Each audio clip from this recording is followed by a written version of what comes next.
মক্কা শরীফে জৈনেক আবেদ সারা বছর রোজা রাখতেন। কেউ তাকে কখনোই কোনো ধরনের খাবার খেতে দেখেননি। সারাদিন রোজা রাখার পর যখন ইফতার করার সময় হতো, তখন তিনি জামার পকেট হতে এক টুকরা কাগজ বের করতেন ও ওই কাগজের দিকে একবার নজর করে রেখে দিতেন। এভাবেই দিন কেটে যাচ্ছে। উক্ত আবেদের ইন্তিকালের পর গোসলদাতা যখন তার পকেটখানি চেক করলো, তখন দেখতে পেল উহাতে একটা কাগজ। গোসলদাতা কাগজটা হাতে নিল এবং দেখতে পেল কাগজের মধ্যে লেখা আছে বিসমিল্লাহির রহমানির রহিম। সুবহানাল্লাহ। গোসলদাতা এই জিনিসটা দেখে বড়ই আশ্চর্য হয়ে গেলেন।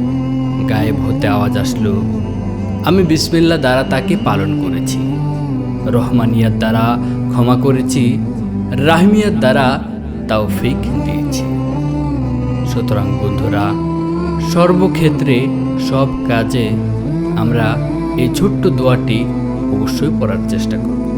কমপক্ষে যে কোনো কাজ আমরা চেষ্টা করব বিসমিল্লাহ বলে শুরু করতে। বিসমিল্লাহ কথাটার অর্থ হবে শুরু করছি আল্লাহর নামে। আজকের মতো বিদায় নিচ্ছি। দেখা হবে অন্য কোনো ভিডিওতে। সেই পর্যন্ত অনেক ভালো থাকুন। আসসালামু আলাইকুম ওয়া রাহমাতুল্লাহি ওয়া বারাকাতুহু।